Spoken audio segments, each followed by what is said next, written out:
ओम सादर नमस्ते जी। आप सबका हार्दिक स्वागत है हमारे channel R A to R A में। आइए अपनी वैदिक कक्षा का हम फिर से आरंभ करते हैं और आज का हमारा विषय रहेगा अगड़ों के अगड़े और पिछड़ों के पिछड़े होने का क्या कारण है। मुख्य रूप से हम दो प्रकार के समाज में रहते हैं। आइए उनको समझने का प्रयास करते हैं कि अगड़ों के अगड़े और पिछड़ों के पिछड़े रहने का क्या कारण है। पहले हम अगड़े और पिछड़े शब्द को समझ लेते हैं। अगड़े उसे कहते हैं जिनके पास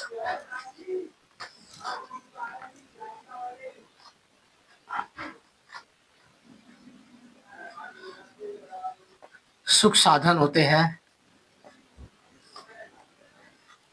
संपत्ति होती है,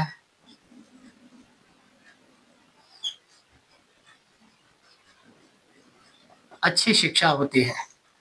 ये मुख्य रूप से तीन चीज होती है, सुख साधन, संपत्ति और शिक्षा, जिसके कारण यह अगड़े अमीर कहलाते हैं। फिर दूसरे आते हैं पिछड़े, जिनके पास अपने जीवन जीने के लिए सुख सुविधाएं नहीं होती, संपत्ति नहीं होती और उचित शिक्षा भी नहीं होती। अब समझने का प्रयास करते हैं कैसे अमीर से अमीर बन जाते हैं लोग और गरीब से गरीब ही रह जाते हैं। इस मुख्य रूप में आप भारत को देख सकते हैं। भारत में यदि अमीर लोगों की बात की जाए तो वह मात्र 5 से 10% दिखाई देते हैं, जबकि गरीब लोग 90% होते हैं। वह अलग अलग भिन्न भिन्न जातियों के हो सकते हैं, वह भिन्न भिन्न समाज के हो सकते हैं, वह भिन्न भिन्न संप्रदाय और धर्म के भी हो सकते हैं।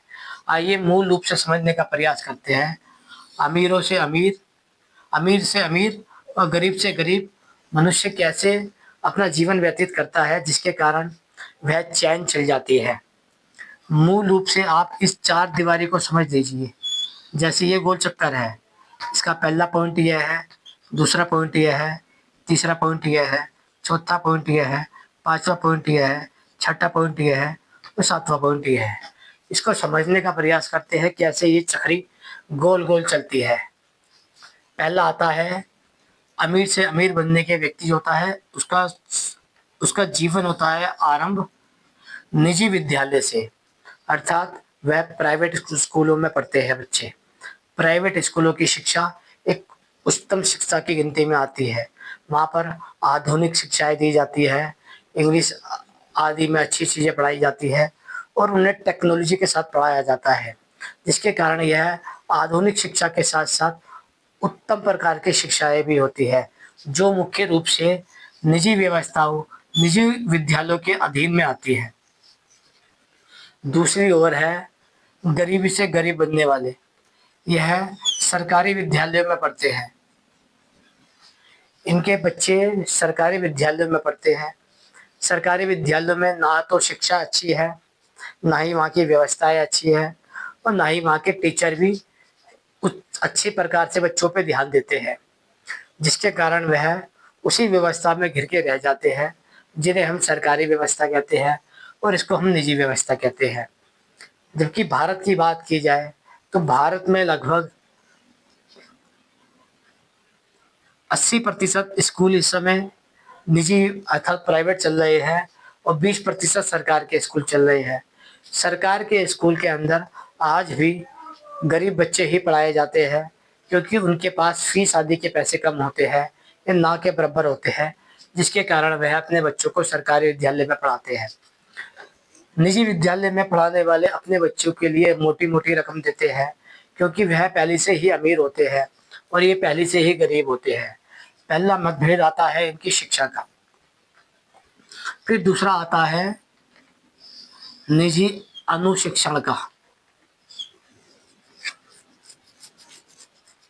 निजी अनुशिक्षण कहते हैं जो मुख्य रूप से बच्चों को ट्यूशन के रूप में दी जाती है।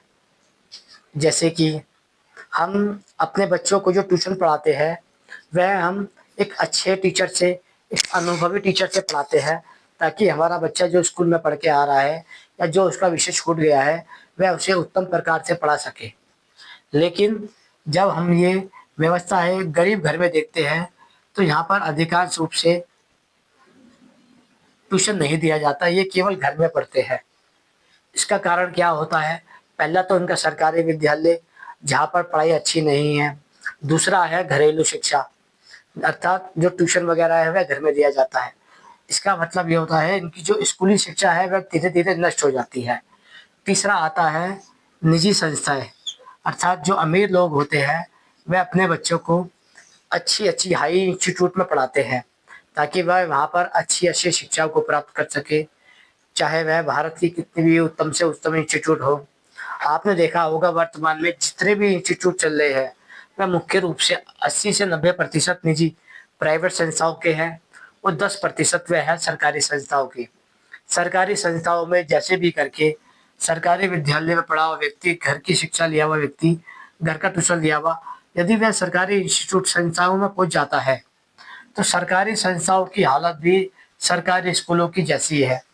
वह भी मुख्य रूप से बच्चों पे ध्यान नहीं देते, क्योंकि उनको लगता है कि जो सरकारी माया है, वह मुख्य रूप से गरीबों का ही बच्चा है। वो थोड़ा-सा सीख के चले जाएगा, उसमें ज़्यादा प्रेशर देने की आवश्यकता नहीं है।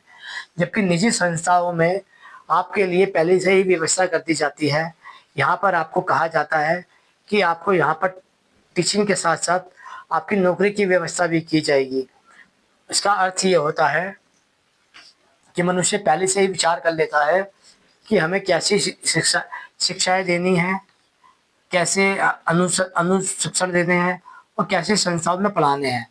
लेकिन एक गरीब व्यक्ति कभी भी जीवन भर ये नहीं समझ पाता कि उसको सरकारी विद्यालय में क्यों नहीं पढ़ाना, घरेलू शिक्षा क्यों नहीं देनी और सरकारी इंस्टीट्यूट में क्यों नहीं भेजना चाहिए।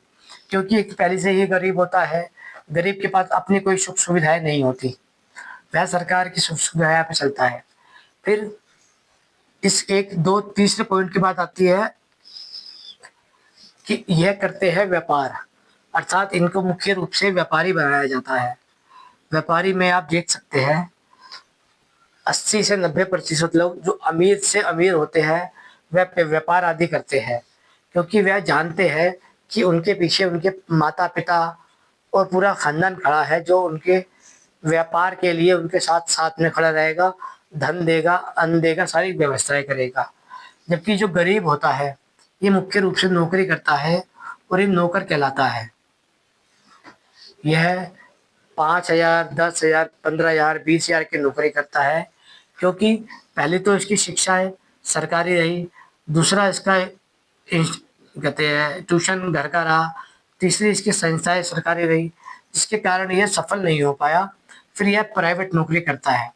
प्राइवेट नौकरी होती है 5,000 की, 10,000 की, 15,000 की और अधिक से अधिक 20,000 रुपए तक की। फिर यह इसमें फँस जाता है। फिर आता है अमीर से अमीर, ये मुख्य रूप में अधिकारी के लिए अप्लाई करते हैं। आपने देखा होगा कि मुख्य रूप से जो बड़े-बड़े संस्थान हैं, जिन्हें हम बड़ी-बड़ी संस्थाएँ कहते हैं, चाहे वह शिक्षा की संस्थाएँ हों, स्कूल की हो, हेल्थ की हो या अलग-अलग महत्व डिपार्टमेंट हो, बैंक अधिकारी हो, इन सब में जो अधिकारी होते हैं, वह इसी अधिकारी प्रोफ़ेशनल से निकलते हैं और जो बनने सेवक होते हैं, वह इस छोटी-छोटी शिक्षाओं को प्राप्त करके सेविका को स्वीकार करते हैं। फिर आता है ये जो निजी विद्यालय से पढ़े हैं, निजी अनुशिक्षण लिया है, निजी संस्थाओं में पढ़े हैं, व्यापार आदि में पढ़े हैं, इनके पास धन आदि आ जाता है। धन आदि आने के बाद ये मुख्य रूप से राजनेता बनने की इच्छा रखते हैं, अर्थात ये राजनीति में कदम रखते हैं, क्योंकि इनके पास पीछे बैकग्राउंड है धन आदि का। और जो गरीब लोग होते हैं वह मुख्य रूप से कार्यकर्ता या नारेबाज़ी करने के काम आते हैं।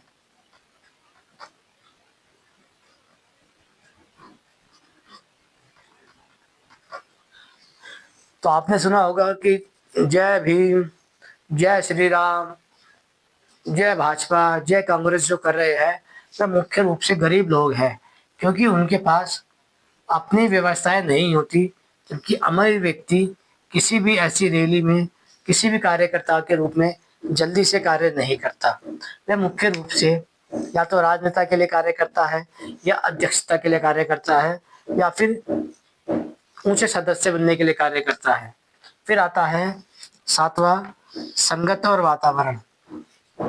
संगत और वातावरण का अंतर ये पड़ता है कि जो अमीर होते हैं उनके बच्चों को पढ़े लिखे बच्चे ही अपने पास बुलाना पसंद करते हैं।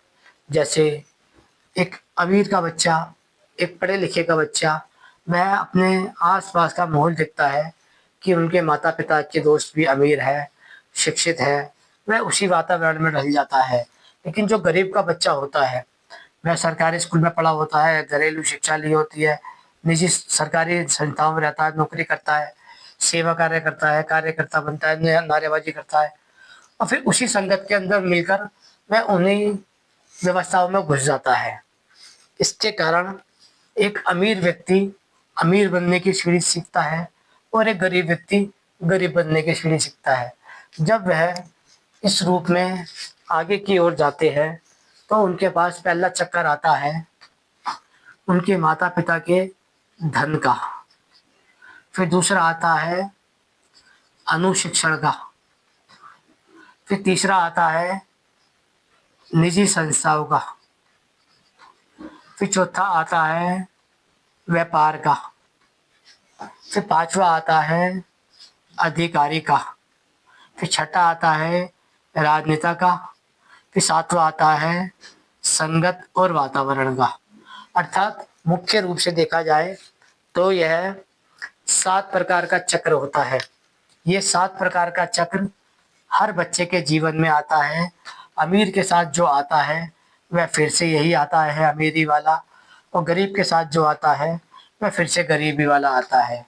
जैसे कि जब एक अमीर का बच्चा फिर से पैदा हो गया तो वह फिर से प्राइवेट स्कूल में पढ़ेगा, निजी अनुशिक्षण लेगा, निजी संस्था में जाएगा, व्यापार आदि में घुसेगा, अधिकारी बनेगा, राजनेता बनेगा और अच्छी वातावरण में उसका लाभ लेगा। लेकिन जो गरीब है मुख्य रूप से वह फिर से उसी व्यवस्थाओं में घिरेगा। वह पहले गरीब है, सरकारी स्कूल में जाएगा, घरेलू ट्यूशन लेगा, सरकारी संस्थाओं में जाएगा, नौकरी करेगा, सेवक बनेगा, कार्यकर्ता के रूप में कार्य करेगा और उसी संगत का वातावरण में घिर जाएगा।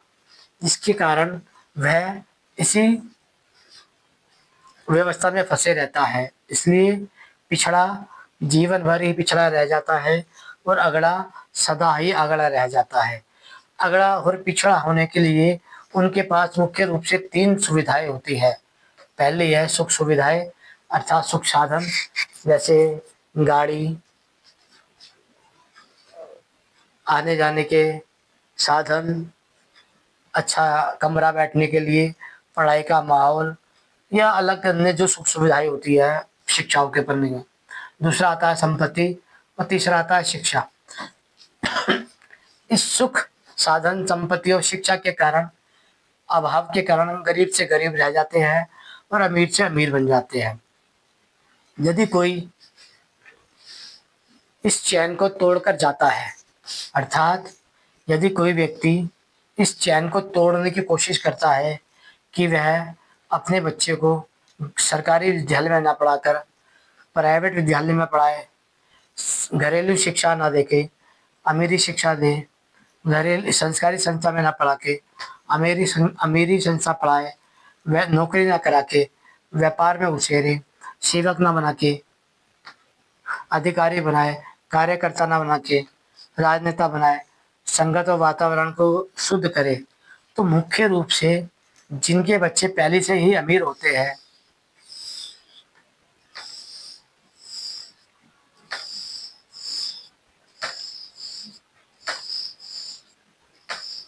वह ये बात बर्दाश्त नहीं कर पाते किसी भी कारण से कि हमारे साथ में गरीब व्यक्ति के हक अधिकार वैसे ही हो जाए जैसे हमारे हैं। इसलिए ये जो अगड़ों से अगड़े की है और पिछड़ों से पिछड़े की है, ये मूल रूप से मानसिकता का भी अंतर होता है। आशा करते हैं ये विषय समझ आया होगा, कैसे अमीर से व्यक्ति अमीर बनता है और गरीब से गरीब रह जाता है। क्योंकि गरीब के पास सरकारी शिक्षाएँ होती हैं, घरेलू शिक्षा होती है, सरकारी संस्थाएँ होते हैं, वह नौकरी करता है, सेवा करता है, कार्यकर्ता बनता है और संगत वातावरण के अंदर होता है।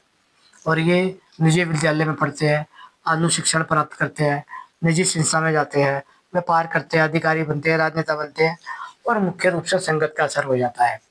इसलिए अमीर से अमीर यानी कि अगड़ों से अगड़े बनना, गरीब से गरीब यानी कि पिछड़ों से पिछड़े बनना, ये मूल रूप से धन की व्यवस्थाओं पे निर्भर करता है। इसलिए गरीब व्यक्ति जीवन भर गरीब रह जाता है और अमीर व्यक्ति सदा से ही अमीर रहता है। आशा करते हैं विषय समझ आया होगा। ओम नमस्ते जी।